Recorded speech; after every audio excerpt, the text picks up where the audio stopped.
first to engage better on the key targets. So it comes to a point of it's not what you got, it's how you use it. Game number 2, Echo versus Team Hawk. Let's see where these junglers start. It's an orange start for Echo, while Team Hawk goes for the purple.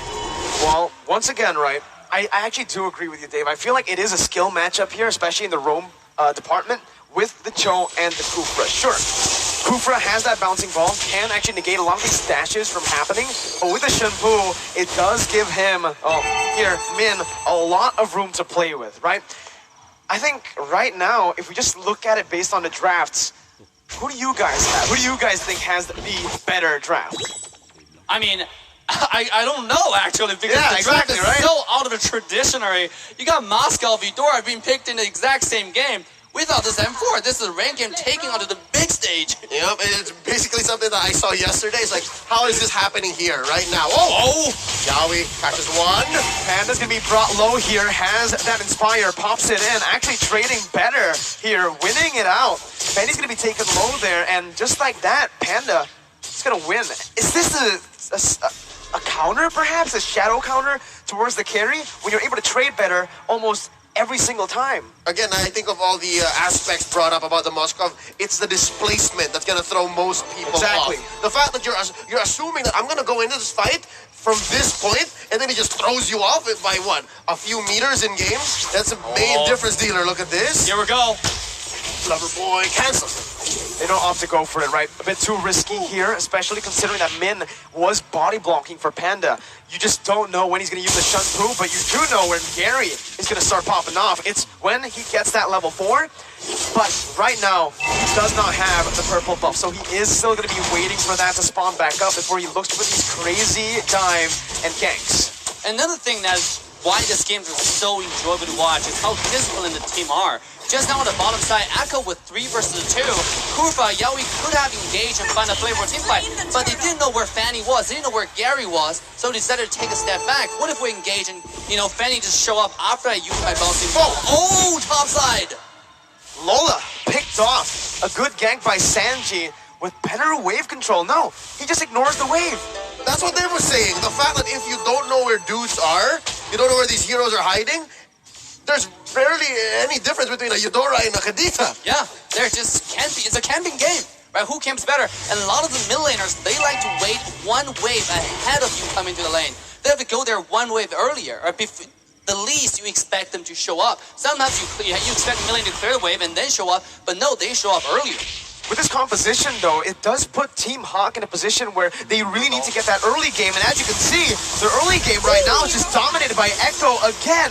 Despite having these early picks, Team Hawk are still struggling early on. 2 kills over to Echo. Deja vu. And so far, it's an interesting approach. The top lane, they eventually find one. It's Sanford, gets popped by 3. And I was going to say, game 1, they had the whole Hilda plan, right? That helped them scale into the mid-game power spike. Here, we agreed that in the draft, they have to snowball. Where's that potential going to come from? I think they have to do more than just that one pickoff. Can Yaoi catch him? Oh, cancels it. Cancels it, right? Team Hawk playing around the XP lane really well, and Echo noticed that. They went towards the bottom lane, but now with the ball charge, Sanford's going to be able to actually buy some time, and that's going to be the wall.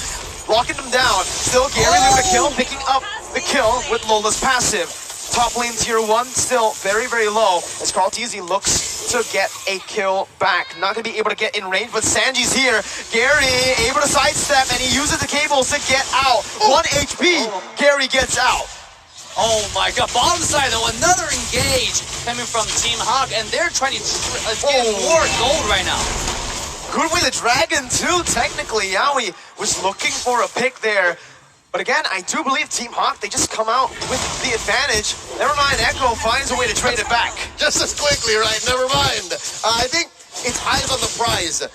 You have to consider that when Echo makes moves, they're also thinking of the clapback, or at least the conversion potential. And so far, the fact that they've got 100% of the turtles and they have a 1K gold lead means good things for the Filipino team. Yeah, absolutely. Now it's main on the run. It's Xiao. As says, the love and hate relationship is based on who finds or who engaged first. But it turned out he will get caught off by the rotation from Samuel.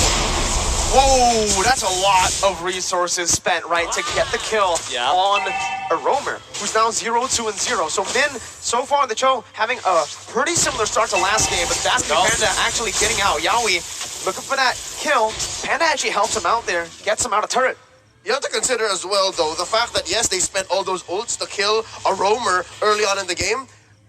It's also a way for, at least to make sure that Min doesn't help out Panda. And again, it slows down the snowball potential for this Moscow. I mean, a lot of times it's really hard for me to help because he's almost like the most focused person in this match right now. Because the Hilda last game, you see how many people were on him the entire game. This game, his Chao's getting the Hilda treatment, right? Like everybody's focused on him. Even EX feeling find a better rotation to the mid lane. And not just that, he's also trying to do vision for Team Hawk. And T was about to walk into that bush. Oh man, Echo just hate Min, right? But Min right now is doing pretty well in towards that bottom side. Gary's gonna be able to try to look for something. That's a flicker. Sanford hitting the wall. Lola jumping with Black Dragon form. Sanji still trying to run away, but Lola's deciding to actually dive in. 1v3! Finds the kill, but it's gonna be traded back. Who is it worth for? We'll see as Team Hawk look for more in the gold lane. Yawi just takes a chunk of HP. Gary did not get the purple buff. That's him killing him. He steals it away and finds a kill instead of Prazer's Wrath. Man gets a stun. Carl TZ not able to look for more.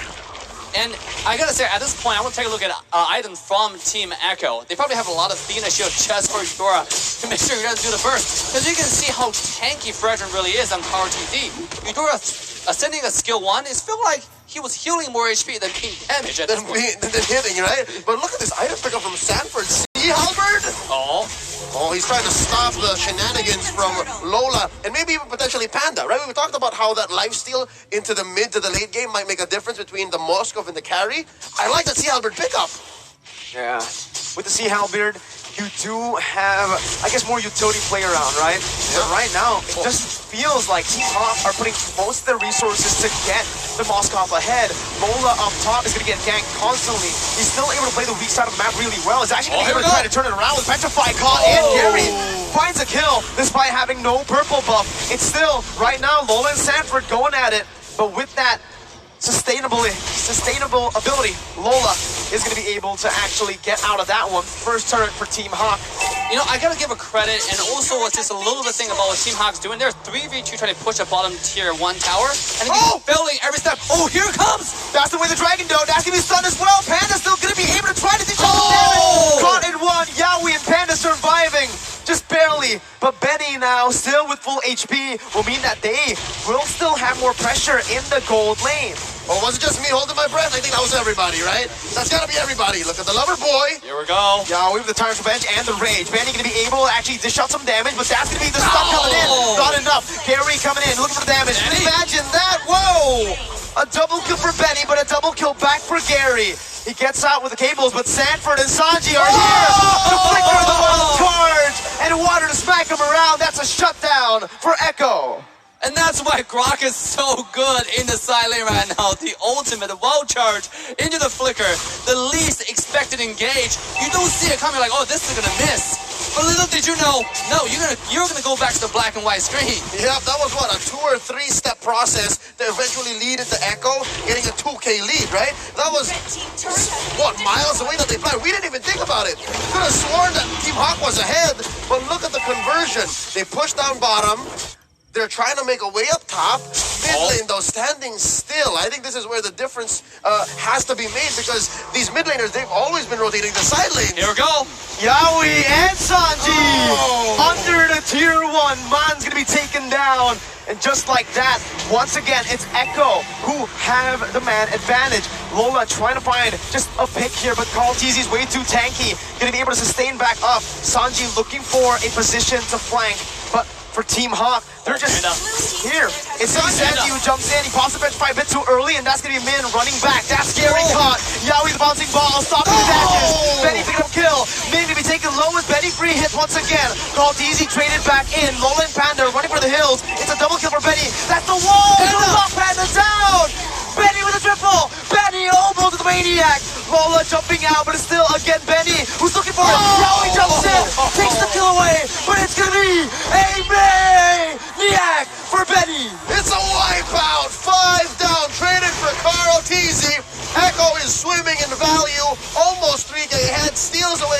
double buff, pushes in mid. Oh, Dave, I gotta ask you, where's Echo going with this? I mean, a lot of highlights that came into the Benny, but I gotta give credit to Yaoi here. Those engages onto Fanny, onto everyone else, and syncing with Sanji to follow up the one-shot, the rough wave combo is absolutely insane. You can see Benny has so much room to do free damage that entire team fight. The whole time just dashing, all attacking. He didn't need any peel because everybody else is getting killed by the middle lane, by Sanji and Yaoi combo. So ban carry?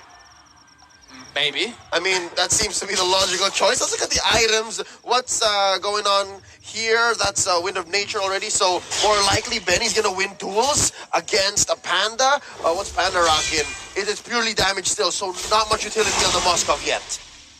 Absolutely, going for straight damage. And see, Moskov doesn't have to go for carry one-on-one. He penetrates, right? It's all about those penetration. He goes through your front line and kills your back line at the same time. But here we go, the lore fight is about to happen. Lola with Black Dragon form once again, just looking for an opening right now. And that's going to be actually Min jumping in with onto Sanji, who has the damage, who jumps in again. Yaoi going to be able to find the Lord right there with Carl TZ, securing it. Mon's going to fall. That's a double kill for Sanford right now. And again, Sanford's going wild. Panda's in 1v1. He gets the stun down, but he's all alone. It's going to be the chase from Echo. The press of the ocean finds it. He gets knocked up. And you can say goodbye to Panda. 4-0. Echo with a 5.6k gold lead. Now a 6k gold lead. Min's the only one left standing. Echo just pushed that turret, took that Lord with impunity, and 4 members of Hawk on the way out. Sanford just picked up his Blade of Despair. I know. Yikes. This guy is gonna do damage now. I mean, he has Athena show early game, but now it's all about that one.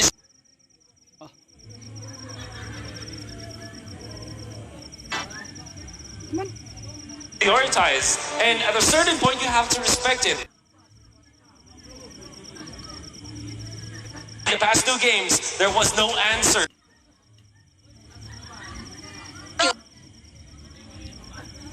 Right? If they're tested, they need to. This is match point. Everything on the line here. Are they going to be able to pull this out to a full 5? First series, 3-0, right, Onic? Second series, I'm hoping, personally, I would like to see Team Hawk pull something off here. We know they have it in there. Gideon, any guess? No guesses at all. Okay. I cannot tell. It's too difficult. Too hard. All right, I think that is it for us once again. We're going to toss it.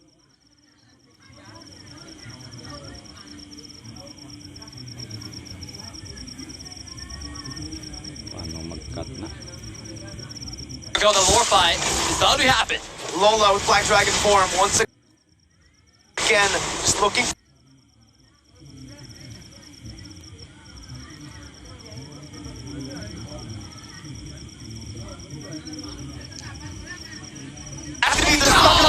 Not enough. Gary coming in. Look at the damage. Imagine that. Whoa! A double kill for Benny, but a double kill back for Gary. He gets out with the cables, but Sanford and Sanji are here. The flicker of the charge, and water to smack him around. That's a.